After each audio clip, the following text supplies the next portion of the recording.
killed every beast of the field.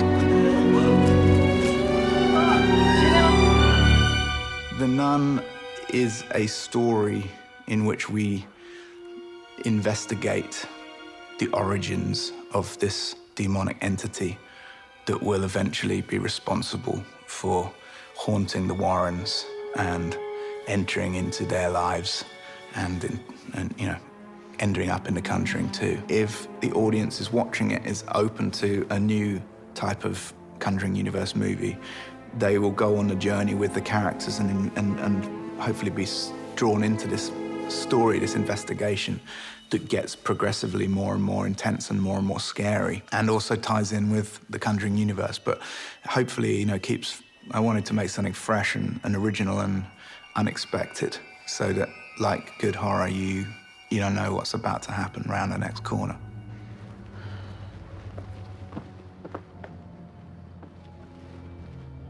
There's more of it. Another puzzle. Father, is this our answer to whether the grounds are still home?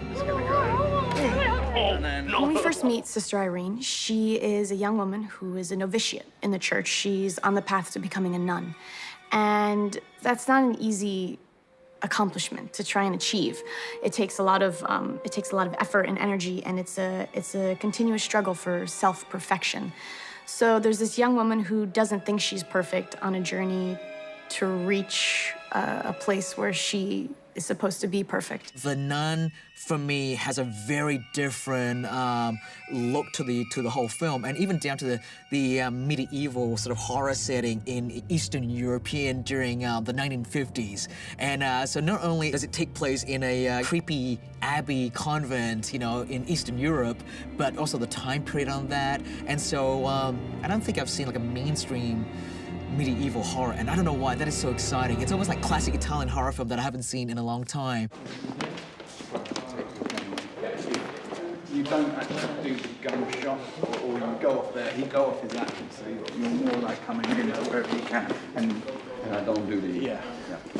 The story, I think, has a couple layers to it, and I also want to reflect that in the location as well. So, you know, in the first act, we're sort of on the surface or on the outside of the castle. In the second act, we cross over. Now we're inside the castle and on the ground floor and the upper levels.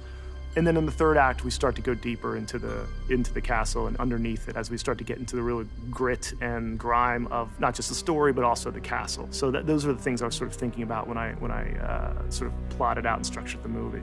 Action.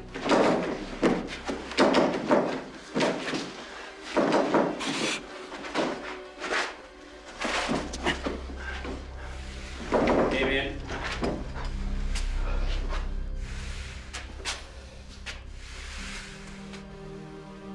I use CG when necessary, but I'm a fan of trying to do things for real as much as possible in camera. So both the effects, but also the locations. I want the film to be, you know, a grounded, atmospheric movie, heightened, you know, through the terror. But if it feels real, that can also transmute through the actors, the performances, the scares. When we made Conjuring 2, people really love, you know, the nun character, the main antagonist.